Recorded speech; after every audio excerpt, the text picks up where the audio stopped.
Meus queridos, nós vamos estudar a Palavra de Deus nessa manhã a partir do texto de Pedro, da primeira carta de Pedro, primeira carta de Pedro, capítulo 1, versículos 13 em diante.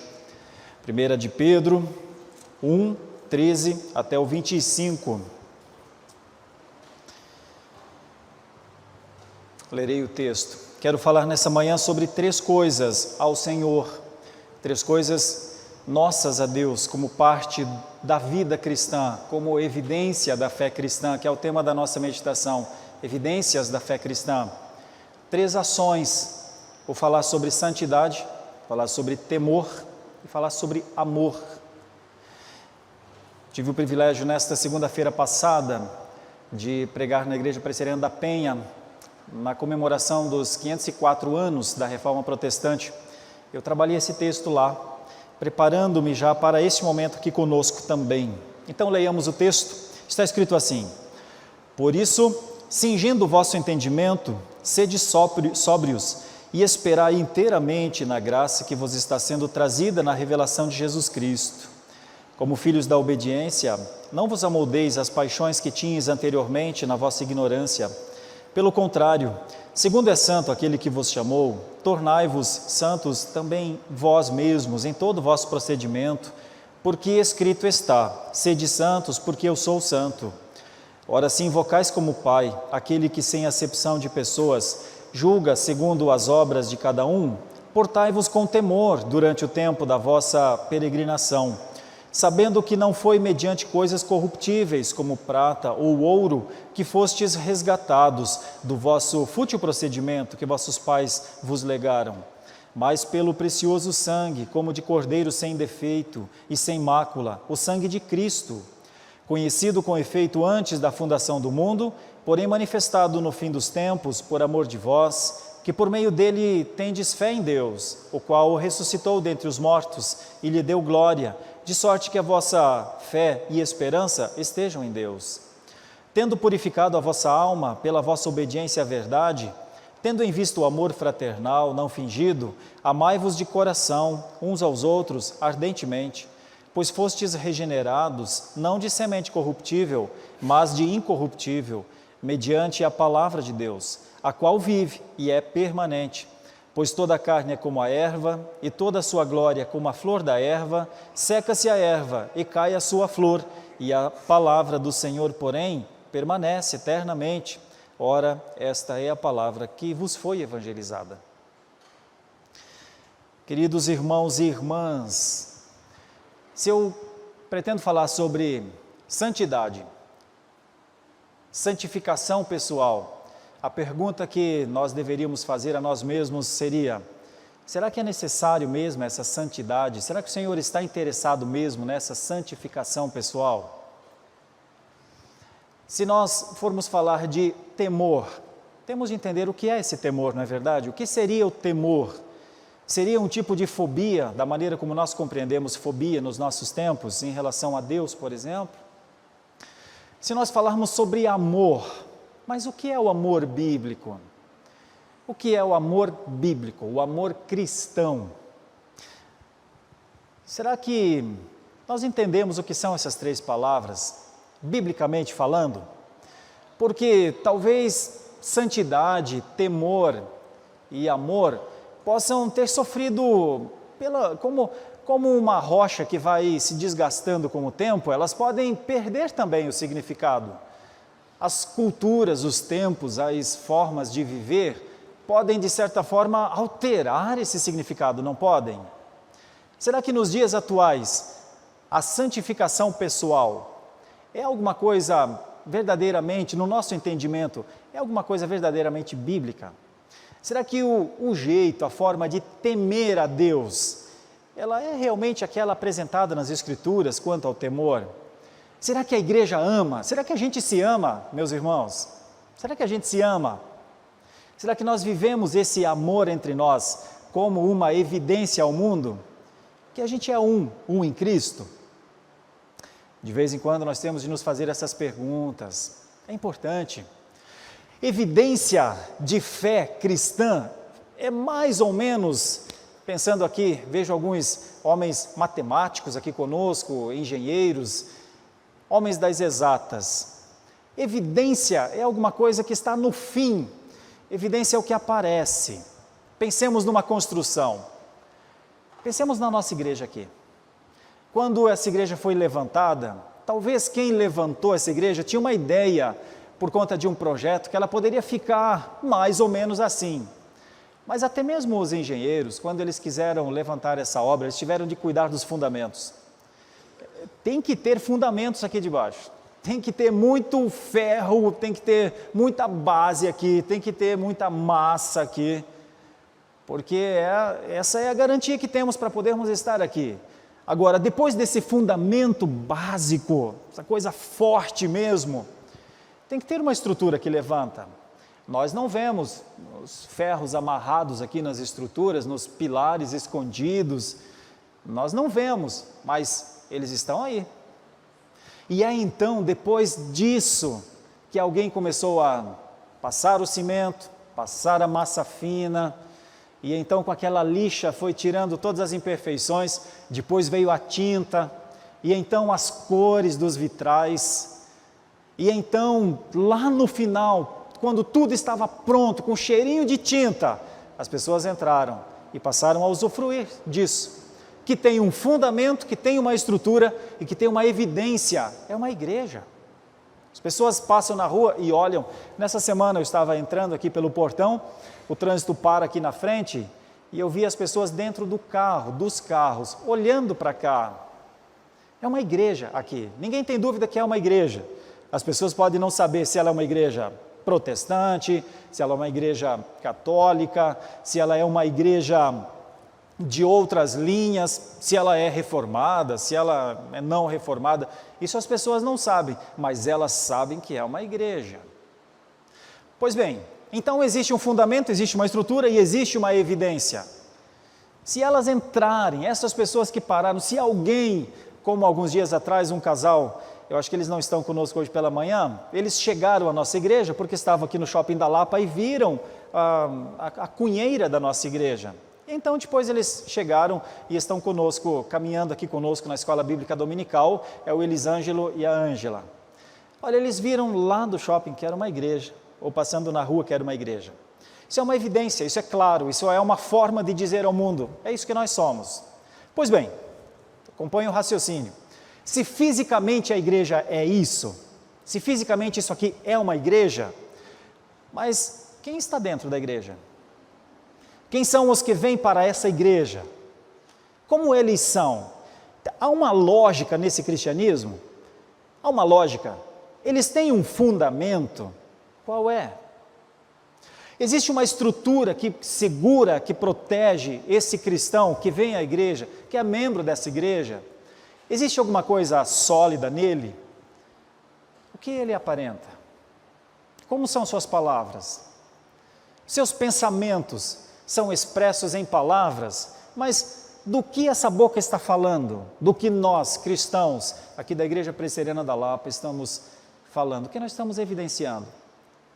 Essa é a lógica dessa mensagem. Eu gostaria de pensar com vocês então sobre evidências da fé cristã a partir de fundamentos, a partir de estrutura e então, por fim, com a evidência.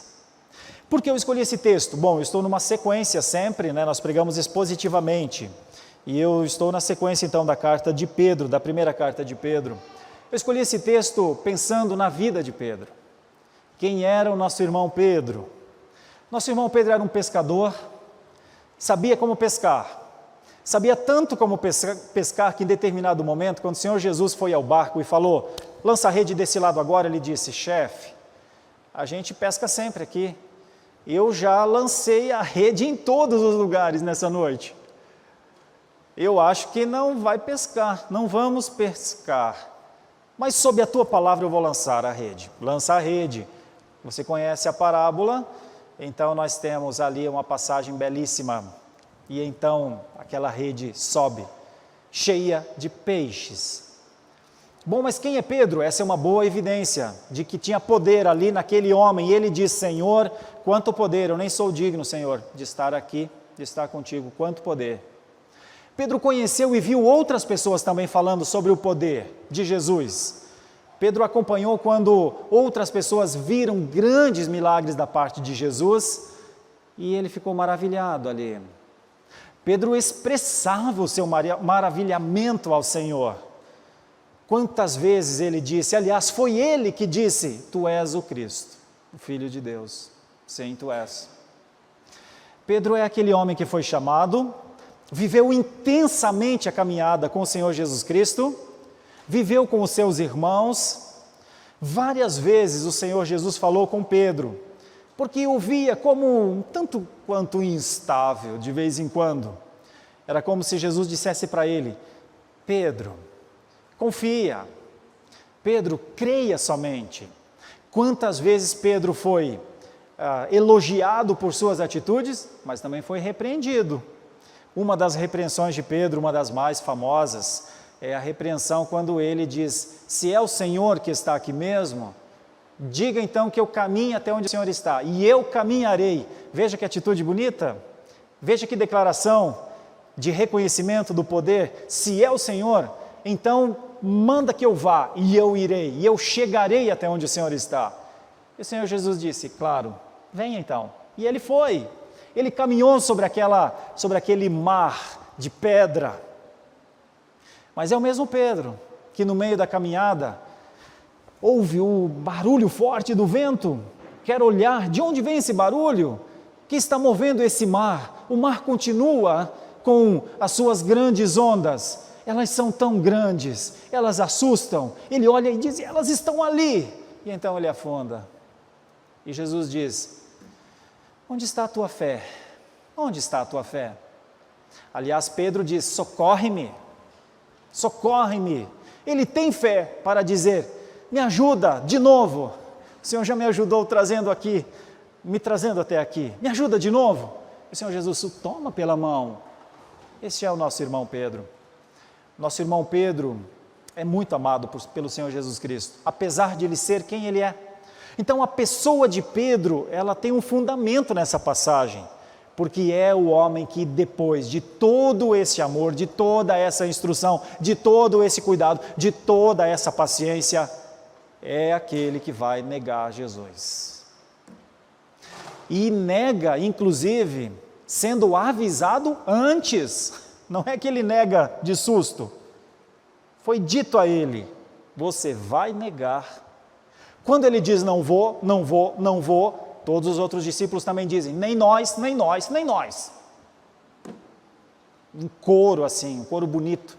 Pense o nosso coro aqui, cantando lindas canções. Eles estão se preparando, inclusive, para belíssimas canções. A pandemia atrapalhou um pouquinho, mas já já nós teremos um belíssimo coro cantando aqui. Imagine um coro de discípulos dizendo, santidade ao Senhor, nós tememos o Senhor, nós amamos ao Senhor, fica tranquilo, mestre, aqui ninguém vai negar o Senhor. Em uníssono, não era em 4 vozes, numa só. E o Senhor Jesus, ouvindo dos seus discípulos aquilo, e depois sendo negado, não só por Pedro, mas por todos, claro. Então esse é o pano de fundo dessa passagem. Será que uma passagem assim pode nos ajudar? Será que nós somos melhores do que os discípulos? Será que alguma coisa nós podemos extrair dos erros daqueles que erraram com o Senhor? Pense comigo. 3 coisas então, como evidências da fé cristã. Santidade. Temos de levar a sério a santidade, queridos irmãos. 3 coisas em relação à santidade: o que fazer, o que não fazer e o que se tornar. Depois, sobre o temor, novamente 3 coisas: como proceder, como entender, como esperar o Senhor, a sua segunda vinda com temor. 3 coisas sobre o amor também, a essência do amor, a prática do amor e a fonte do amor. Quero trabalhar essas ideias com os irmãos nessa manhã. Então, os versículos 13 até o 16 podem nos ajudar acerca da santidade. Dê uma olhada na sua Bíblia, se você a tiver perto de você. Olha só, o contexto dessa passagem, o contexto remoto, nós chamamos nos estudos homiléticos, nas nossas exegeses, a forma de preparar os textos e os sermões, o contexto distante dessa passagem está na Páscoa, lá no Antigo Testamento, Êxodo 12, quando o povo foi chamado a sair rapidamente, a se preparar para que saísse do governo, do domínio de Faraó. Esse é um contexto remoto. E também o texto de Isaías 53, o servo sofredor. Quem foi aquele que sofreu por nós? Então esse é o contexto remoto de tudo isso, contexto distante. Nós estamos aqui vendo Pedro falar sobre agora a Páscoa cristã. Agora não é mais aquele cordeiro lá de trás, agora não é sobre aquele sangue que foi sobre o umbral das portas, que eles tiveram de sair rapidamente, agora era o sangue de Jesus. Esse é o contexto que Pedro está trazendo aqui para ensinar os dispersos da sua época. Então nós vamos pensar o que é essa santidade, o que é esse imperativo de santidade: tornai-vos santos, porque eu sou santo. Santidade, meus irmãos, olhando aqui então para os versículos 13 a 16, a santidade adquirida, a santidade recebida, a santidade que o Senhor nos deu através da salvação, tem que nos levar à sobriedade do pensamento. Nós não podemos ser crentes iludidos. Não tem espaço para crentes que fanatizam em alguma área, não tem espaço para um cristianismo dissociado da sobriedade. Então começa assim o texto: cingindo o vosso entendimento, ou seja, se preparando, como aqueles nossos pais se prepararam para sair do Egito. Prepare-se, esteja pronto, esteja atento. Isso é algo a fazer em relação à santidade. Como filhos da obediência, abandonem as paixões antigas. Houve um tempo em que todos nós vivíamos na ignorância, mas não é mais esse tempo. É isso que o texto está querendo dizer. Então, sendo sóbrios, abandonando a ignorância, ao contrário, saibamos que a salvação, o que a salvação nos trouxe, foi santidade para viver. Por isso, e é por isso então que o versículo 15 diz: pelo contrário, segundo é santo aquele que vos chamou, tornai-vos santos também vós em todo o vosso procedimento, porque escrito está: sede santos, porque eu sou santos. O ponto central para a santidade cristã é a morte de Cristo, é a morte na cruz. O ponto central para uma santidade ao Senhor é olhar para trás e saber que o Cordeiro Pascal morreu.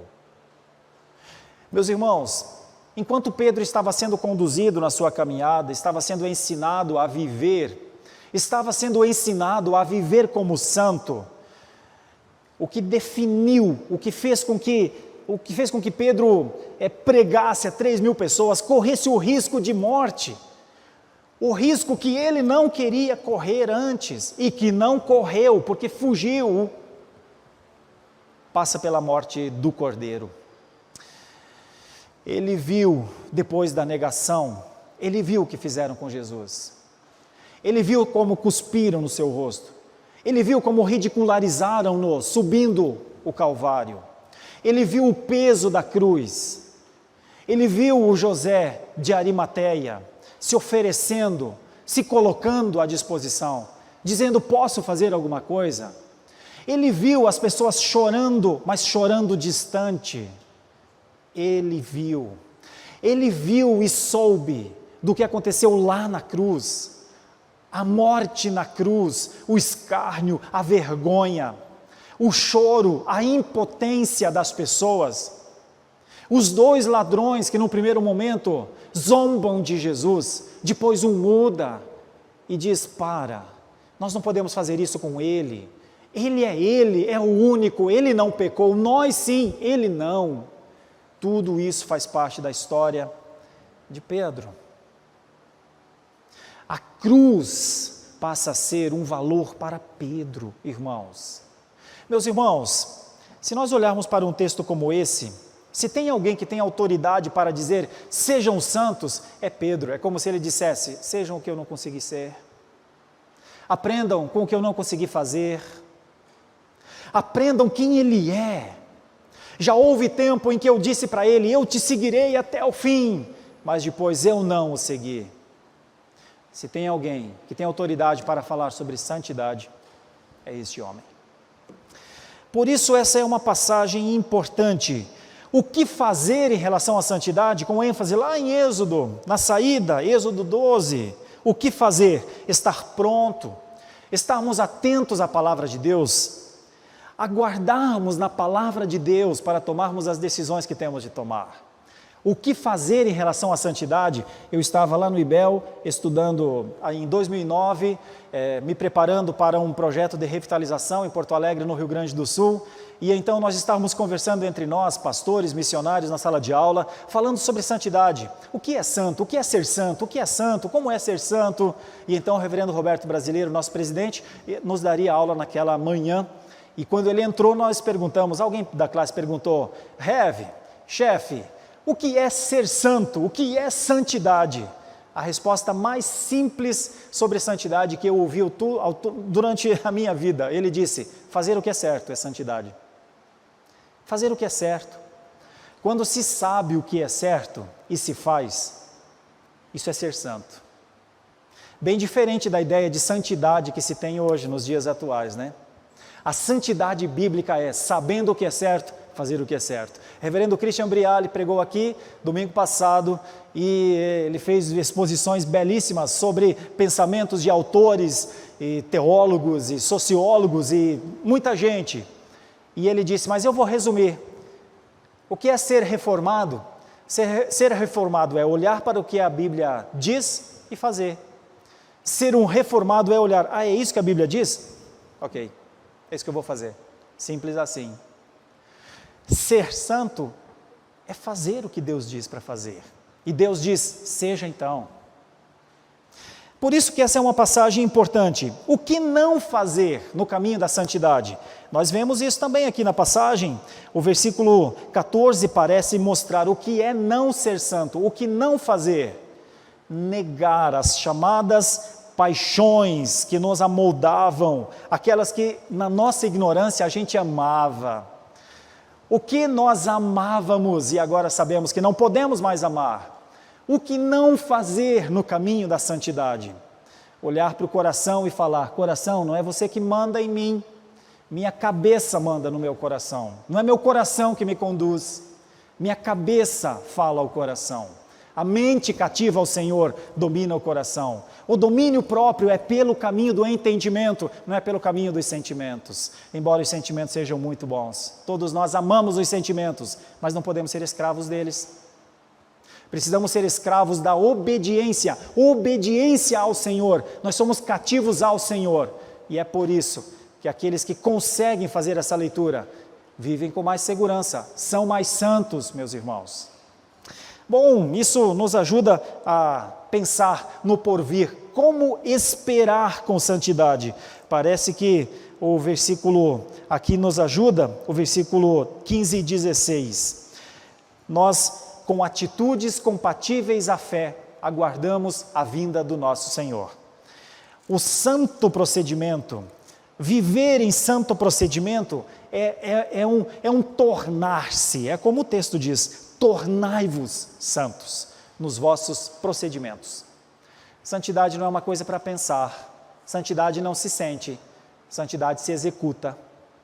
A santidade obedientemente é executada. O que eu devo fazer? E aí a gente volta àquela ilustração inicial. Isso aqui tem um fundamento, isso aqui tem uma estrutura, isso aqui tem uma evidência. Eu vivo dentro desse fundamento, dessa estrutura, dessa evidência. Eu devo ser alguma coisa viva em relação a isso. Eu devo ser aquilo que dá expressão a essa casa. Quando eles entrarem por essas portas, precisam nos encontrar aqui, santificados, meus irmãos, em santificação. Eles precisam encontrar pessoas nessa casa, nessa igreja, que vivem assim para com Deus, que querem dia a dia tornar-se mais santos. A outra palavra que o texto nos mostra, e é uma belíssima palavra também, está dos versículos 17 a 21. Essas duas outras palavras, eu tomo um pouco menos de tempo para lhes falar, mas de maneira muito importante quero lhes dizer. Os versículos 17 a 21 vão nos ensinar sobre como temer. Como é temer? O temor, meus irmãos, é fruto do conhecimento recebido. O que nós conhecemos de Deus determina como vivemos com Ele. Se o conhecemos como santo, se o conhecemos como o Deus de toda graça, de toda misericórdia e de toda justiça, então nossas orações são pautadas pelo nosso conhecimento. Se nós o conhecemos como um Pai amoroso, se nós o conhecemos como aquele que dele vem todas as dádivas, nós vivemos em gratidão ao nosso Deus. Se nós reconhecemos que Ele é a nossa força, que Ele é o poder da igreja, que Ele entregou o Senhor Jesus Cristo para ser o único Salvador da igreja, então nós vivemos em adoração diante dEle. São 3 coisas para pensar. Como proceder em relação ao temor? Como entender o que é temor? Como crer temendo?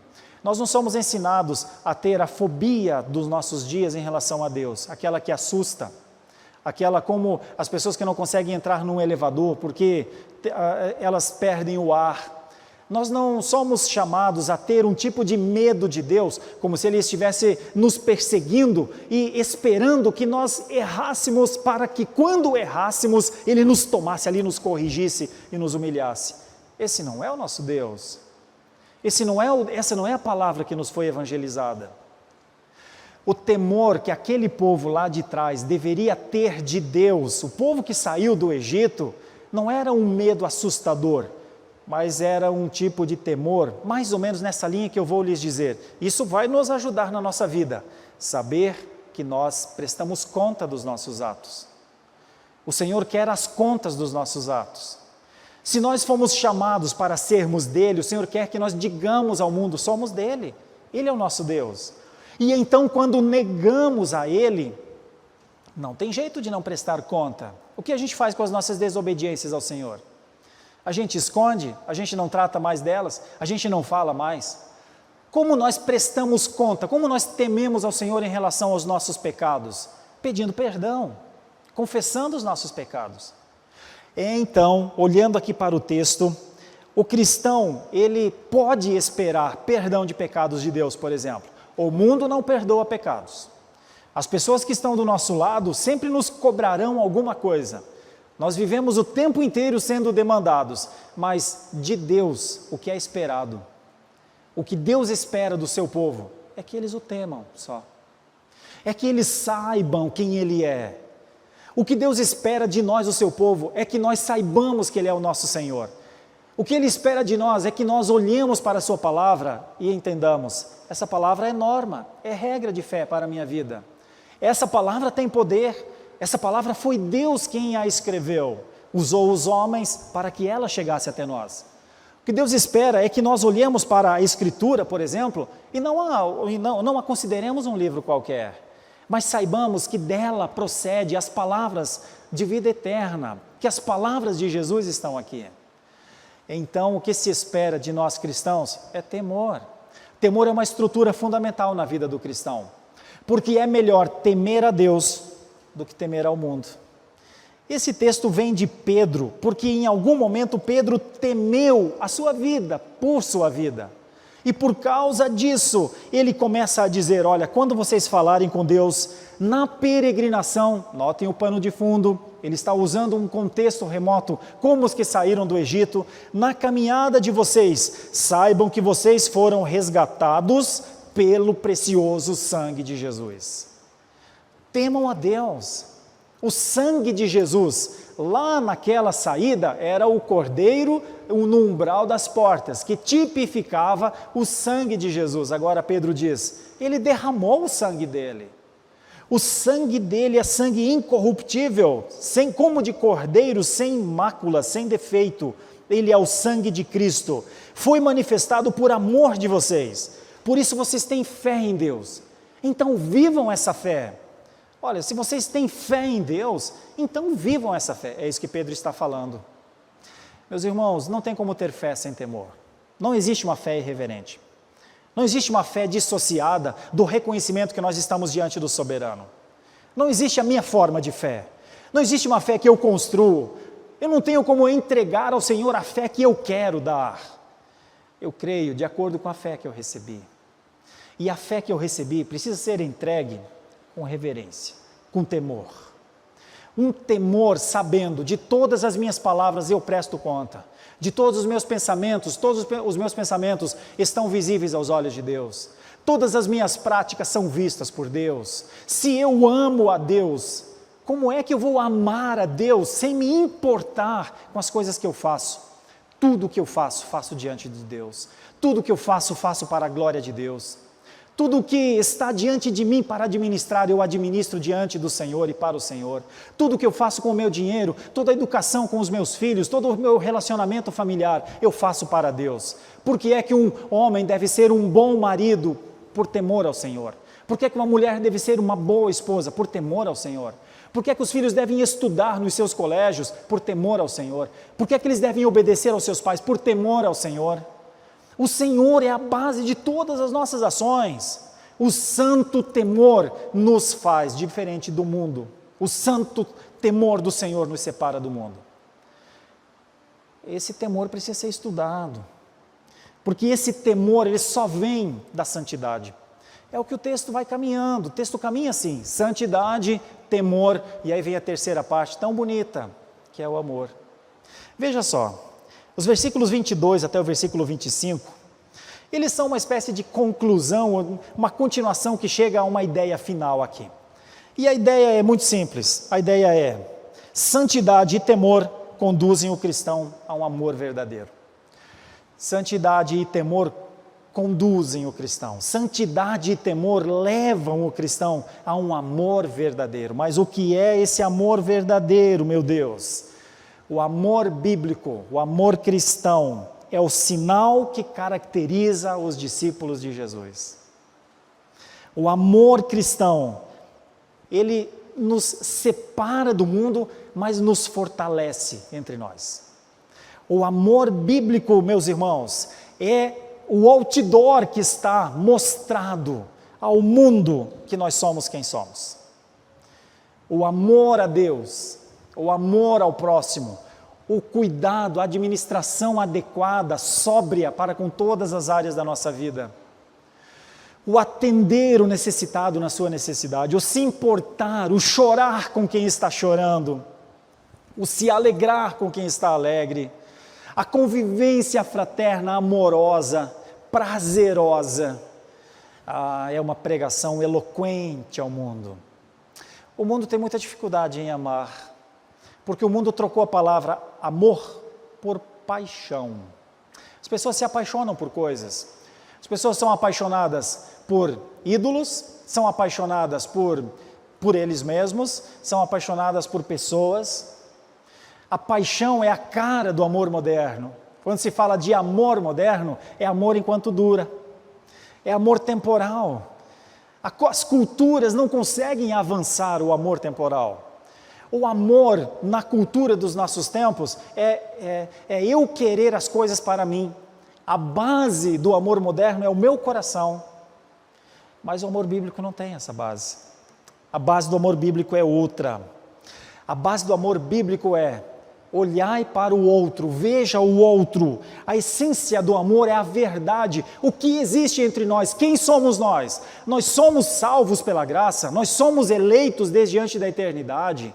Eu lhes conheço como irmãos, nós nos conhecemos como da mesma família, nós vivemos na casa do Pai. Essa é uma estrutura para que haja adoração. Então, meus irmãos, as nossas casas não são mais importantes do que essa casa. A nossa família, por mais que amemos e como amamos a nossa família, não é mais importante do que a família da fé. O amor cristão vai muito além do nos conhecer uns aos outros e nos respeitar. O amor cristão, conforme diz a palavra, aqui é o texto que diz, é de coração, vem de dentro. Irmãos, é aquele amor que faz com que a gente sinta falta uns dos outros, com que a gente se importe com o estado espiritual uns dos outros. Meus irmãos, o nosso amor não pode ficar no limite de um olhar para o outro e falar, está tudo bem? Ah, está tudo bem. Ah, então tá bom, comigo também está tudo bem. Que bom, estamos todos bem. Quando não estamos... Quando estamos vivendo tempos de dores que as palavras não podem explicar, de tristezas, de sofrimentos, quando vemos a vida passar, quando vemos a palavra de Deus nos orientar. Quantos de nós sofrem, choram, porque não conseguiram fazer um discípulo na vida ainda? Quantos de nós lamentam profundamente porque não conseguiram ser fiéis ao Senhor? Quantos lamentam porque fizeram males enormes dentro das suas famílias, mas até hoje não conseguiram pedir perdão, não conseguiram reconsiderar, não conseguiram chorar por seus pecados? Irmãos, que amor é esse vivido pela igreja nos nossos dias? Porque se ele é um amor de oi, como vai, tudo bem, que bom ver você, vi que você mudou o cabelo, a sua roupa está linda, que bom ver você de novo, valeu, tchau. Se esse é o amor que nós estamos vivendo, irmão, irmã, isso diferencia em quê? Daquela pessoa que encontra lá no trabalho e diz, bom dia, como vai, tudo bem? Que bom ver você, vamos firme, vai lá, Deus é por nós. Irmãos, tem que ter alguma coisa mais profunda do que isso. Nossas casas precisam ser abertas para os nossos irmãos. Nossos templos precisam ser compartilhados com nossos irmãos. É isso que parece que Pedro está falando. Se tem alguém que tem exemplos negativos a dar, sou eu, meus irmãos. É isso que Pedro fala. Eu deveria ser santo e não fui. Eu já deveria ter temido muito mais e não temi. Eu deveria ter amado muito mais e não amei. Tendo purificado a vossa alma pela obediência à verdade, tendo em vista o amor fraternal não fingido, amai-vos de coração uns aos outros. E qual é a base desse amor, meus irmãos? Qual é a fonte desse amor? A fonte desse amor é que eu e você nos chamamos com os nomes que temos. Eu me chamo Sérgio Paulo de Lima, o reverendo Robert chama-se Robert Fonseca Mota, o reverendo Gilberto chama-se Gilberto da Costa Barbosa, mas o nosso nome não é esse nome para o Senhor.